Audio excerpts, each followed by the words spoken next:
কে বলবে ওরা গণিতের মতো কঠিন বিষয় শিখছে? এমনই আনন্দ আর কৌতূহল নিয়ে খেলতে খেলতে নতুন শিক্ষাক্রম অনুযায়ী সব যোগ্যতা অর্জন করছে আমাদের ছেলেমেয়েরা। এখন ওদের নির্দেশনা পেতে গাইড বইয়ের প্রয়োজন হয় না।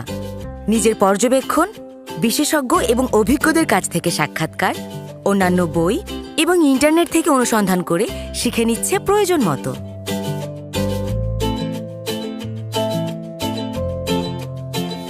অথচ একসময় ওদের শুধু সূত্র মুখস্থ করে অঙ্ক করতে হতো, আর পরীক্ষার খাতায় সবকিছু মূল্যায়ন করা হতো নাম্বারের ভিত্তিতে।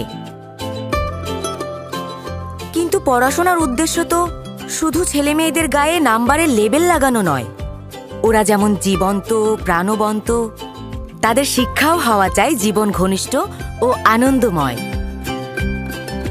আর মূল্যায়ন হবে শিক্ষার্থী তার অর্জিত জ্ঞানকে বাস্তবে অভিজ্ঞতার সাথে সম্পর্কিত করতে পারছে কিনা ও তার উদ্ভাবনী এবং অনুসন্ধান শক্তি সক্রিয়ভাবে কাজে লাগাচ্ছে কিনা তার উপর। প্রথমে ভেবেছিলাম এই নতুন শিক্ষাক্রমে শিক্ষকদের ওপর অতিরিক্ত চাপ ফেলবে, কিন্তু এই শিক্ষক সহায়িকা আমাদের কাজ কমিয়ে দিয়েছে। এখানে বিস্তারিত দেয়া আছে আমাকে কি কি করতে হবে। আমরা শুধু এটি অনুযায়ী নির্দেশনা দেই ও পর্যবেক্ষণ করি। শিক্ষার্থী নির্দেশনা অনুযায়ী শ্রেণীকক্ষের বাইরে ও বাড়িতে আনন্দের সাথে কাজগুলো নিজেরাই করে।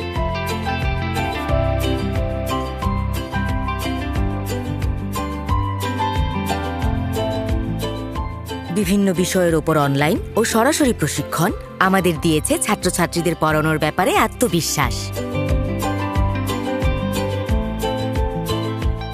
স্কুলের যেটুকু রিসোর্স আছে তার সর্বোচ্চ ব্যবহার নিশ্চিত করে ওদের গাইড করে থাকি।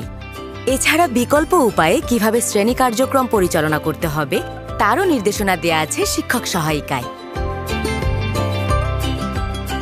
নম্বর ভিত্তিক প্রতিযোগিতামূলক নয়, শিক্ষা হোক সাবলীল, জীবন ঘনিষ্ঠ ও আনন্দময়। জাতীয় শিক্ষাক্রম রূপরেখা 2021 এমনই শিক্ষা নিশ্চিত করছে ভবিষ্যৎ প্রজন্মের জন্য। শিক্ষার আলোয় খুলে যাক জীবনের বন্ধ দরজা, অবারিত ডানা মেলুক আমাদের প্রজন্ম আগামীর আকাশে আজকেই।